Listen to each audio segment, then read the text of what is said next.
Okay, in this video, I'm going to give you 3 keys to converting age leads or having success with age leads. All right. So there are 3 basic components, and I've got them laid out right here in my notes. All right. So I'm going to give you the punchline at the beginning, right? Number one, you need good leads, right? They're never going to be perfect. They're in this case we're talking about age leads, so there's a potential that a good portion of these have already satisfied their need. They've got their product or their service, whatever that may be: mortgage, life insurance, final expense insurance, solar, any of those different things. They might have already satisfied it, right? Because they've applied online. These leads have probably been at least sold once, and so there's a good possibility that a good category of them have already been sold or got the product they need. But a bunch of them, there are other things, right, that have happened because they're aged. They were either not able to be placed. Maybe the real-time lead provider that generated the aged lead, couldn't place it because they didn't have someone in their network that had that particular filter. The buyer themselves could have scenarios changed. They got cold feet, got overwhelmed by the process. There's a whole bunch of things. So there's tons of gold inside of here, and even outside of that, right? Aged leads don't always have to be purchased, right? They could be just leads that are inside of your CRM that have aged or were unresponsive at one time or have been in your organization prior to you arriving there. And quite often, people, when they're new to a particular organization, or maybe they're new life insurance agent, new loan officer, new solar installer, they might acquire a book of business, or they might be given some old leads to work, right? So these strategies are important in either of those categories, whether you're buying them or you already have them. All right, so first and foremost, the leads need to be good, right? So what is good? So there's a big difference between good and just flat out terrible, especially when you're buying leads. So let me take you in and sort of give you some of the key factors that make leads better, right? So if they're your own CRM, the factors are very similar, right? So if we're talking about your own CRM, of course, if you're looking to buy age leads, you can come to ageleadstore.com. We have all kinds of different lead types, super affordable, about a buck a lead or so.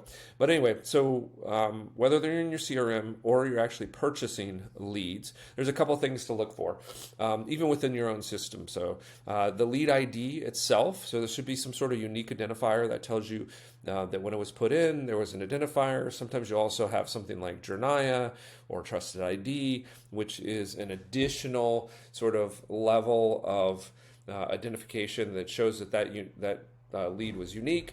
It'll also give you some additional information that will show you the consent that was given to that lead, and whether or not consent was achieved or given. So those are sort of just looking for any sort of unique ID in the lead file that you get is super important. Of course, you want to have all the pertinent information for contact. Address is super nice to have because, again, although we're going to be talking about email, text message, and phone strategies, it's normally what I concentrate on. It's definitely what you can scale the best.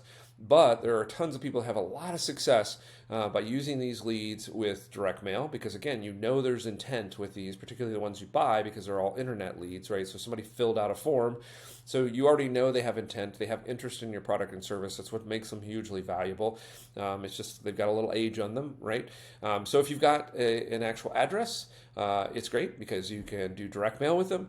Also, a lot of people have success with door knocking, particularly in the insurance vertical, and of course solar, because those are things that are sort of directly connected to the home or sitting down with the individual and talking about their life circumstances and situations.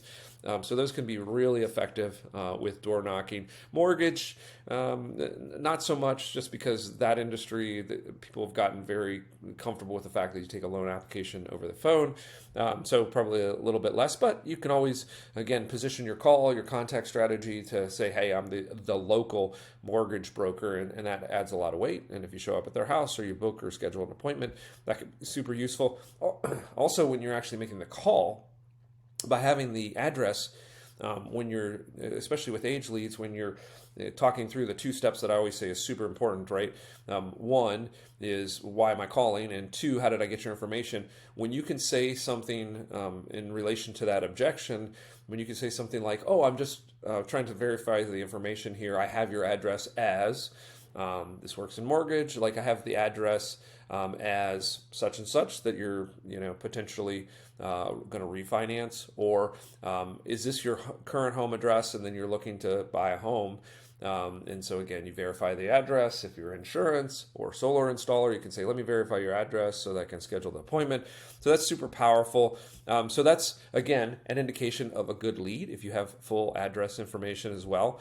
The other thing you can detect, and so this is a sample file from Age Lead Store. Another thing that kind of indicates a good lead source is both landline and cell phones. And when you see things like this, like recent cell phone, recent landline, you can see this one is actually populated in this sample. That means that this lead provider is on a continual basis updating and appending new data to that. So that, again, that makes it a super valuable lead, particularly with age leads. If you have an age lead provider like Age Lead Store that is proactively trying to do good data hygiene, cleaning and verifying information, appending, and doing some of those additional health checks, those additional data buying and appending to the record, just making this record stronger and stronger. Some of the things that you should actually be doing in your own CRM, right? So from time to time, you should run your list, you should append new data, you should look for new phone numbers and those sorts of things. So a good lead provider like Age Lead Store will constantly be doing that with their data. So even though it's aged, there is some effort being put against making sure that we have the most accurate data for that particular consumer. So that's, again, an indication. Same thing with recent email, emails. Having emails on here, sometimes you have multiple emails. If you have a recent email, it'll show, again, that there's some new information that was potentially acquired from another data source and appended into this lead.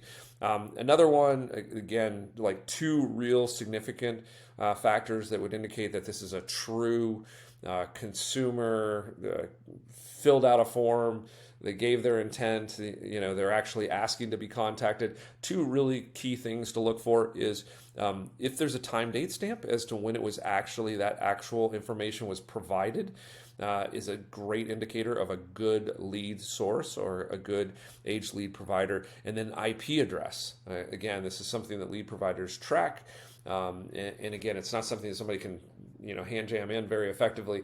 It is something that actually is collected at the time that lead was actually acquired, or the time when that consumer filled in their information, gave their information, and requested information. I also like the date requested, because this is a great, again, validator, credibility builder, trust builder on the call, emails and texts that you send in your scripts saying, hey, it looks like in November you filled out a form on our website and such, or you filled out a form on the internet. I have your information.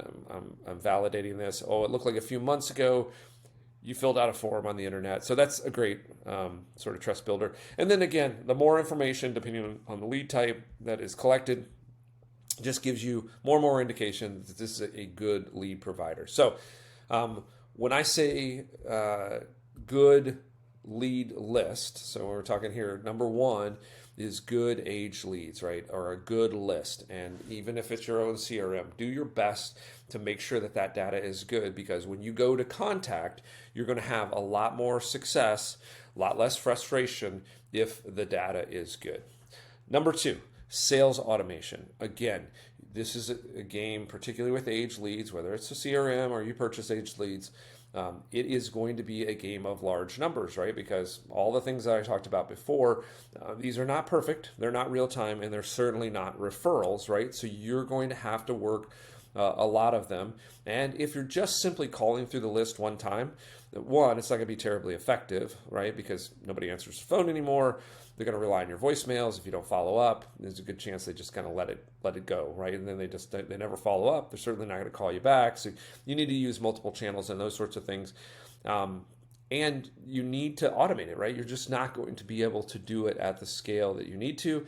and you're just going to forget. Other things will come up. You'll start to work a deal. You'll spend all day, working through some situations or whatever on current deals, and you won't actually do your sales activity for the day. If you can use sales automation, all of that sales activity is happening at scale without you being there. But at the same time, because you're using a good automation system and you have built some good emails and phone scripts and stuff like that, it's going to feel really natural to that consumer. It's going to feel like you're intentionally, actively, manually kind of working through the system. So let's take a look at that. I have two here that I suggest. If you have your own CRM system or your organization provides one, it's a good chance that you can do this automation. Again, we're basically talking about drip emails and then some automated tasking that reminds you to call and stuff like that. Most of the time, those CRMs will be able to do that. If you don't, or you're just all by yourself, or single or independent agent or broker or solar installer, these are the two that I suggest. QuickMail in particular, because Mailshake's basically just email, which you can get by just doing email automation. QuickMail is not only email, but also text message and helps you with some other sort of tasking and reminding and setting conditions and stuff like that. So let's take a look at that real quick. I won't go into all the details. I actually have a video where I actually set up the whole campaign. You can actually watch it live as I put this together. But you can see essentially what these packages let you do is they let you set up a step. Obviously, it's a manual step to call, but you can have your call script in here. Then once you make your call on this, it will move into an automated step, right? So it's gonna, as soon as you make that call and you check that off, it's then going to send out the email. So it'll wait for you to make the call. This is the strategy I like to do. I like to call. It's going to be a voicemail. You can see there's a couple interesting things here. Again, I've got a video on exactly how I use this sales cadence. But hey, I'm going to send you a quick text message and email just telling them what's coming ahead. No need to call me back. Super effective. Kind of lets them off the hook. They're not going to call you back anyway, probably. Anyway, so then you go to email. This happens automatically. SMS, after that email goes out, happens automatically. But again, it feels connected. You can do things like double tap, right? I did part of kind of the email message or the SMS message here, text message. And then much like I would do if I was a human being, I do, a second text message because the other one got kind of long. The other thing that I like to do here is I like to get a secondary opt-in. So even though there's a good possibility that these have already, given good opt-ins and all that sort of thing, ideally, it's also good to make sure that you've done those secondary opt-ins, right? Hey, is this Bill? Is it okay for me to text message you? Is this a good number? And then always reminding them again, hey, you can stop. Again, I'm going to show you some techniques. Maybe this is okay with your organization. Maybe it's not. I'm not your legal. I'm not your compliance. So you're going to have to double check those things for your situation and the type of leads that you're buying. But ultimately, these are some techniques. Then I wait a couple of days, do a follow-up SMS. Again, so it's great because all of this can be happening at scale without you ever touching it, right? You just load up the leads in here. You start these campaigns, and then it'll trigger you when you need to make phone calls or remind you. But otherwise, emails are going out automatically. Okay. Third and final, content. So this is always a little bit of a challenge, but when you're running these campaigns, content makes them so much better. You'll stand out from all the other people that are trying to contact them. You'll feel super helpful. So inside of your email scripts, linking to a piece of content is a great way to get them engaged, get them interested, start to sell the product. So in this particular case, I'm going to give you an example of potentially selling final expense leads, right? So, or financial final expense insurance. So again, I want to find some content, and there's a couple of different sort of levels of this, but I want to find some content that when I send out an email, they're not just looking at and reading the sales pitch, but they're also seeing, oh, well, this person sent me an article, and I might not be interested in engaging in a sales pitch right now, but I might read the article. And the nice thing is when you're using sales automation, that'll give you some feedback, because then you'll know, oh, not only did they open my email, but they actually clicked on the link. right? So it'll give you an additional little feedback loop to know, okay, they're engaged. They are interested in this particular scenario or this particular situation, and they clicked on my link. So they may be interested. Now they may be ghosting me. They may not be replying or responding to me, but I know there's some extra intent there, right? There's already some intent because they filled out a web form, right? And they were interested in it. But when I send them an email and I actually get a click on that content, that I know, number one, they've paid attention. They now know my name probably because they paid attention who it's from and they clicked. So they're still gathering information about that product or service. So let me show you how to do that content, right?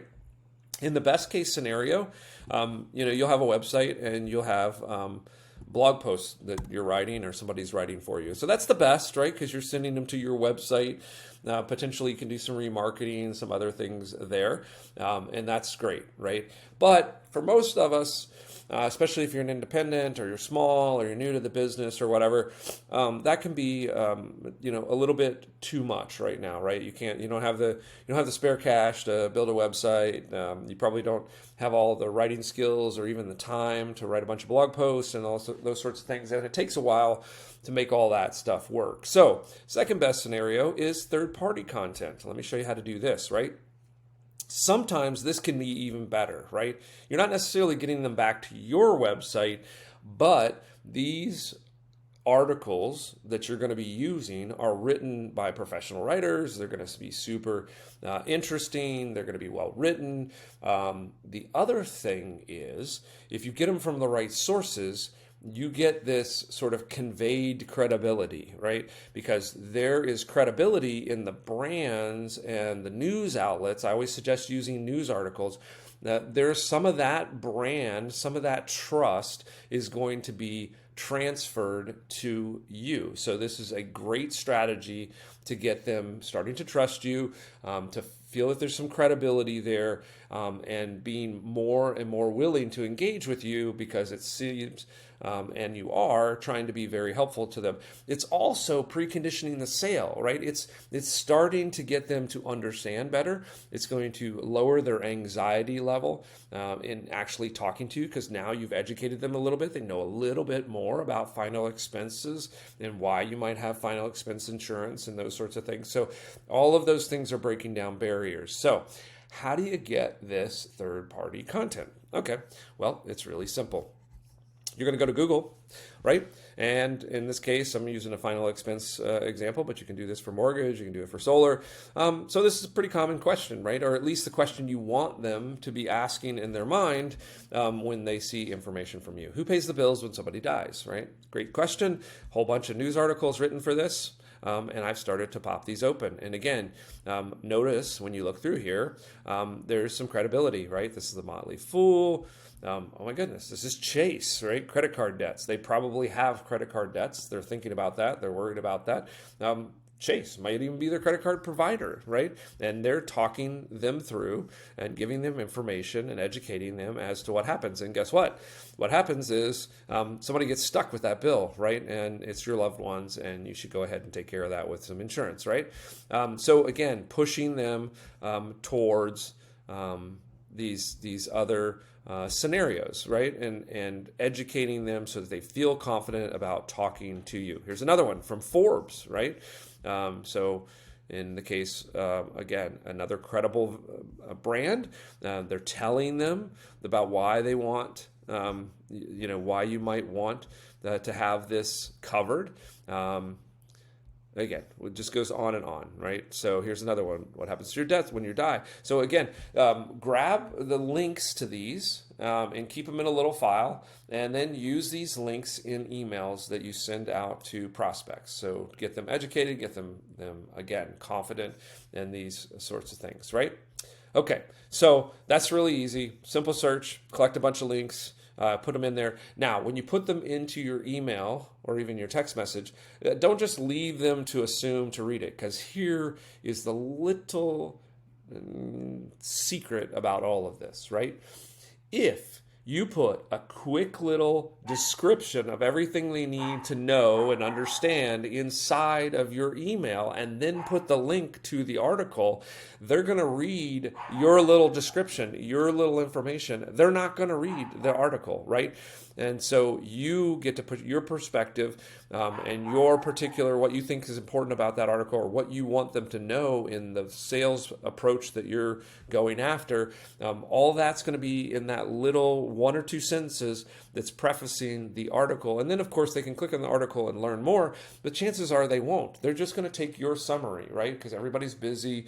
Everybody just reads the headlines. Everybody's just going to read the summary. They're not going to read the article, right? So you get the credibility from the article, but you're still sort of controlling the dialogue and giving them everything they need. And they think that's very helpful, right? Because you save them a bunch of time. They don't have to read the whole article. You summarized it for them, right? So you get all the good effects of that. Plus, you're also sort of helping them out and getting the message that you want to convey across in there. Here's the third one, and you can use all these together, by the way, right? You might start early in your drip email campaign, the first one, maybe use a third-party article, and then a couple after that, you actually use your custom-made. Google Docs is great for this. So let me show you how you can make your own custom branded content, right? Maybe you don't have a website or blog post, but you can use Google Docs to make this really easy, right? So pull up a blank Google Doc, right? And you can, of course, put in here, I would suggest you go in here and you put your little logo in here. You just take your little image file, put your logo in there. So I'm hometown insurance company. And then, of course, I would make sure that you get your name in here and then your contact information as well, right? So whatever that happens to be. So you could always put that in there. Again, you can put a logo in here, but again, you don't have to get terribly fancy, right? You can kind of just do this. Let's do it like that. We'll dress this up again. I'm just showing you this how easy this is to do. Maybe you already have letterhead, right? You can just already do letterhead, but put it in Google Docs, because you can actually, the nice thing about Google Docs is you'll actually be able to turn this into a link, right? So I'm going to show you that here in a second. Let's just kind of dress this up a little bit. All right. You know what? I actually liked it on the other side. All right, a little bit of OCD in here, and you can say, I want to, and then the other thing I noticed in here, and this is the type of content, so as you're going down through this search, one thing I noticed is, what to do when someone dies, a checklist, right? So you could send them this article, right? And that would be fine. But what would be even more powerful would be if you actually had your own checklist, right? Okay, so now I'm going to go down and here's what we can do.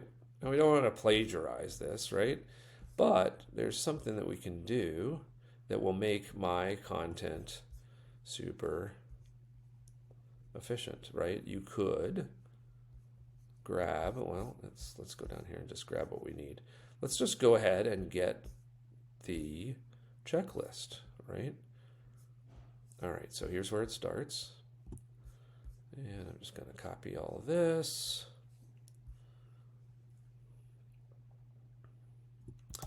And you can see you could do another one, what not to do, right? So you could add those in there, and that would be super helpful. So here's one way to do it, right? You just sort of put it in there, and then you go back through here, and you're going to edit this, right? Because again, we don't want to plagiarize. So you're just going to get rid of everything in here except for the actual checklist part, right? Okay. So again, it's kind of a tutorial, so I'm just going to kind of show you some things. Of course, I'm going to clean this up, make it super useful. In here, I could even do something like this. I could make it a true checklist, right? Give it a little check items or whatever. So I'm gonna dress this up. I'm just going to take the checklist items. I'm not going to use all the content. All right, now here's another way to do it, right? So you could do it that way, okay? Or you could do this little trick, right? Everybody's heard of just ChatGPT these days. So what I'm going to do is write me a checklist for, let's get,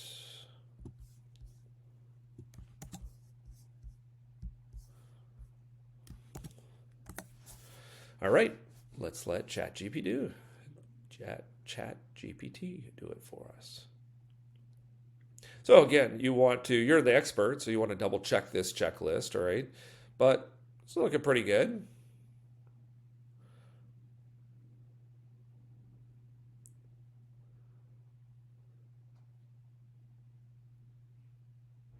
Okay, there you go. Now I'm just going to take this. And again, I would suggest you can go here, you can dress it up, you can add your own little spin to it, right? No reason to just pop it in here. But you could if you want to, right? Because again, these are all little things that are trying to make this feel more valuable, right? Make position you as the expert, position you as someone who's adding value and trying to help them out in a genuine way, right? And you're giving them something useful, so you're building some value here. So then when you're ready, you're going to go over here, you're going to unrestrict this, anyone with a link, right? And you're going to copy that link, and you're going to use that link inside of your emails, right? So when you're building your emails out in here, you would just say, oh, I'm going to add an email. And you would say, my checklist for what to do when someone dies. Or here's better. That seems a little morbid, right? Do you know what to do when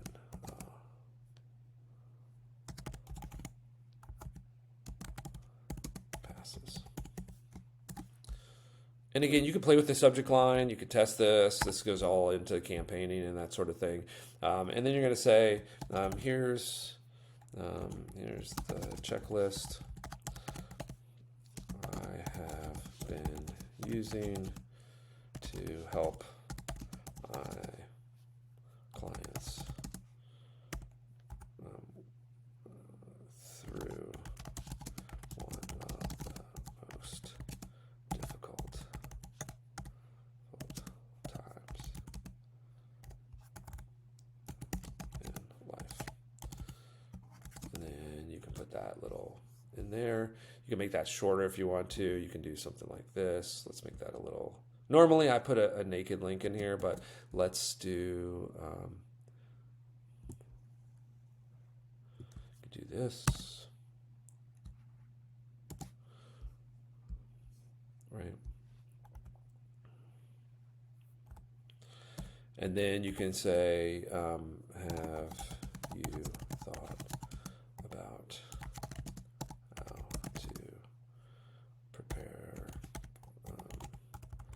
how to cover your final expenses without placing burden. Okay, you guys will obviously be able to do that better because you're if your final expense, you know exactly what to say. You probably got some scripts here or whatever. But again, you get the idea of how you can kind of build another step in this process using your own content. So again, one, it's yours, it's unique, it's branded, gets contact information in there, all those great things, but doesn't go through the need or the expense of having a website and doing blog posts and that sort of thing. So think about these little pieces of content and value add that you can build as a part of your business. If again, your mortgage, you could do a checklist to buying your first home, right? Checklists are great, right? Feels valuable, short and easy to make. You can use something like ChatGPT to help you with it and that sort of thing. But anyway, another great strategy. So let's go back to our original, the top 3 key things that you need to have or you should build out in order to maximize the conversion on any sort of age lead. So going from that, 2 or 3% conversion rate to that 5, 6, 7% conversion on these age leads. That really comes down to good leads, sales automation, and content. So hope you enjoyed that, and look forward to seeing you in our next video.